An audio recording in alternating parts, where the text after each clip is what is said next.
we all know that we have certain things running in our families. Things that we'd like to keep hidden, things we'd like to bring to the forefront, and those we've known for thousands of years, and indeed those are real strong genetic markers. So each of us kind of knows what happens within our own families. Now we're getting to the point where we can run a test and try putting a specific name to something or a specific gene. But you also get to the point, and you've said this in a way that maybe a geneticist would say it differently, but what are you implying? No.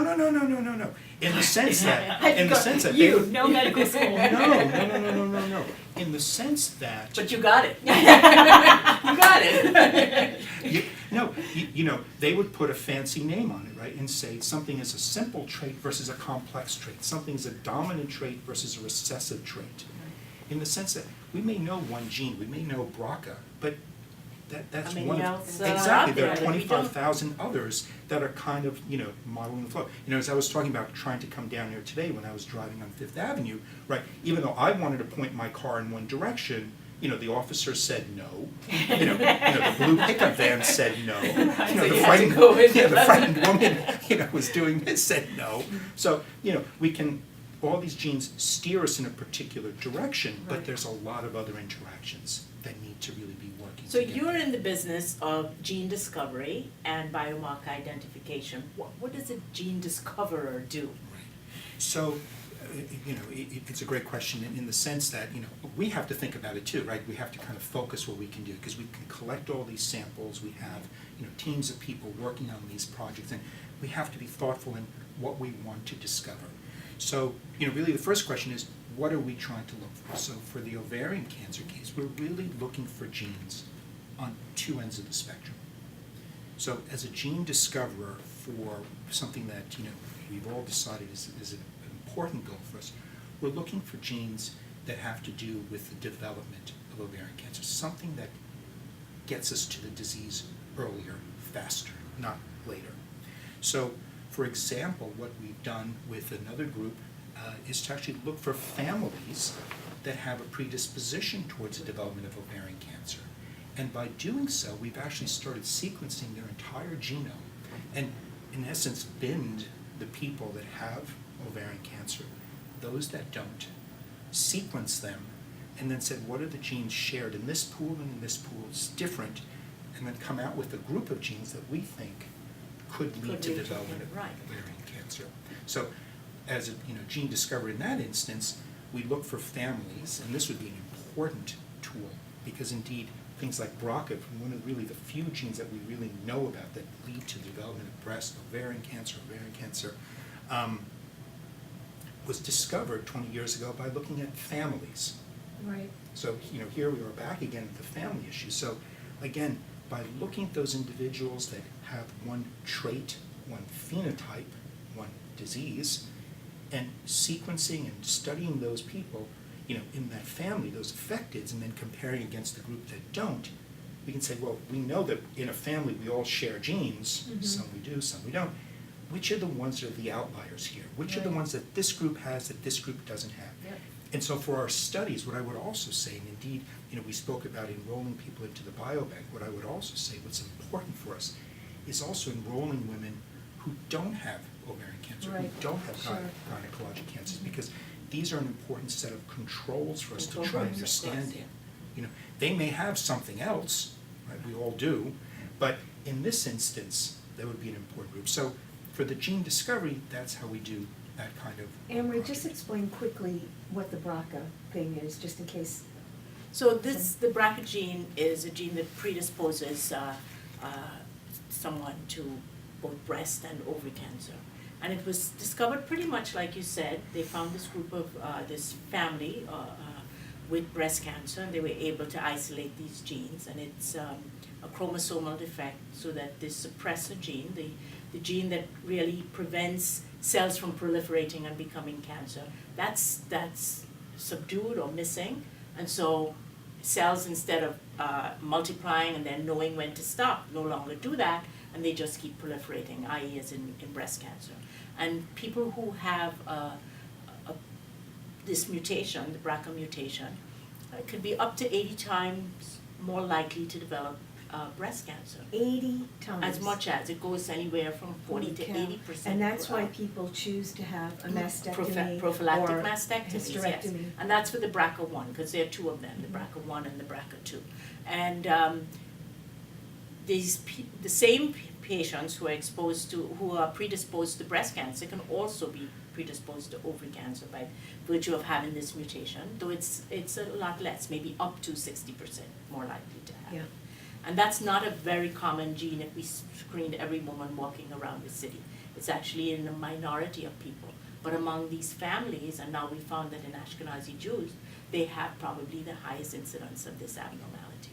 So that when we see patients here who have ancestry that is Ashkenazi, we ask them to do the BRCA test. And I think we found quite a significant number in our group. So John, you talked about sequencing, doing these sequences for the patients that you see. How expensive is that? What does that cost? The technology is very expensive. Again, when I had started, let's say as a graduate student years ago, this was even unimaginable. We would be sequencing one gene at a time, and usually be sequencing a part of a gene at a time. The technology has changed so much. For example, when we have a sample, we can actually sequence, as I just said, the entire genome. Meaning numbers? Everything, 3 × 10⁹ base pairs, so 3 billion base pairs. When I was doing this, it was about 200 nucleotides, little pieces of DNA. Now we're talking about 3 billion all at one go.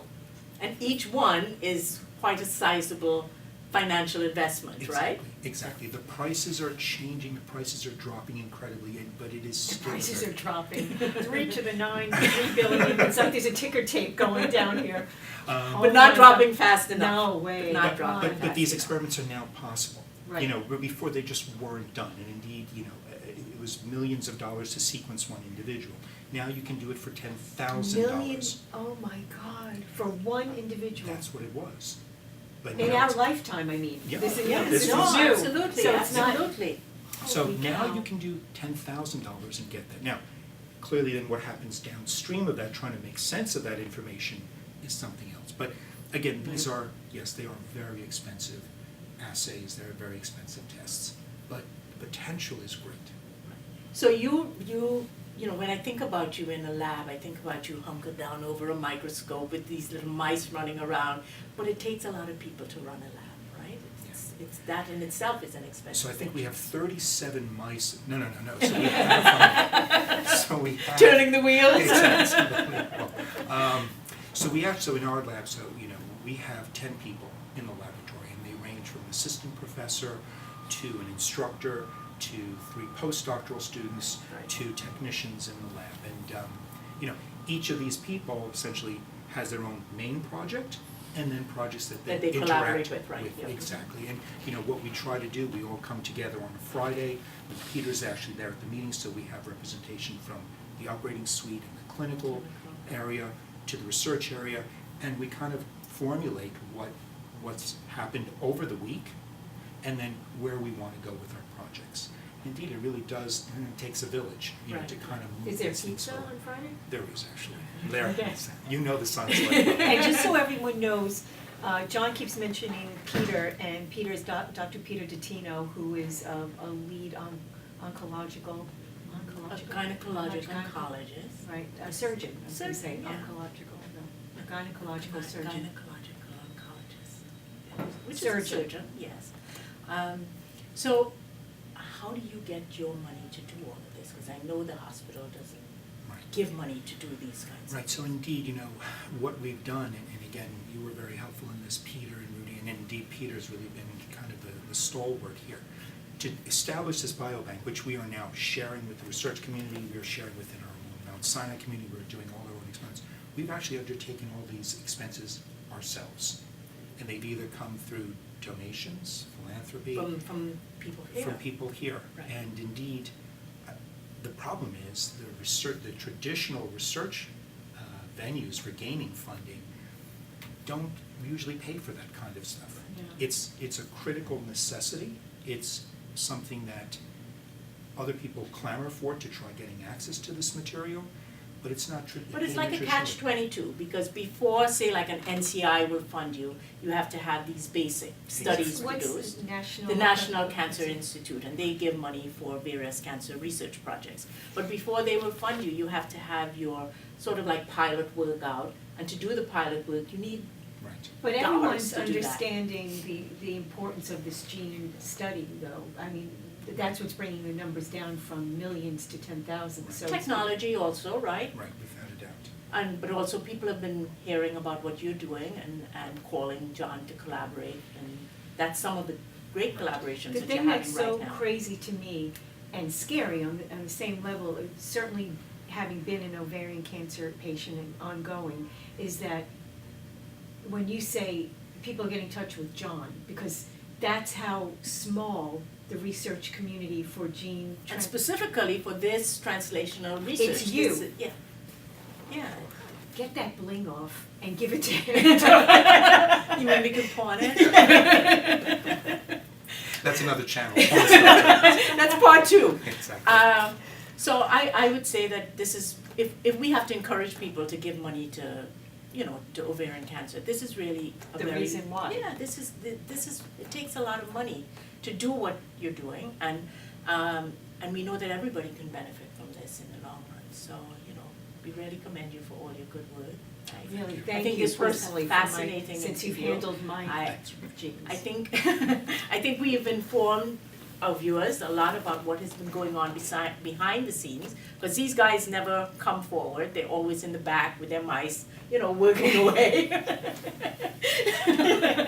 doing all this good work Yeah. for us, and we really have to commend you. Yes, And thank I you. think if our viewers are interested in supporting John's work, you can always reach us at SuiteTalks@lovelifeskincare.com, and we will pass information on if you have questions about his research, if you want to make a donation to him, we're here and Questions, answers, all we can. that.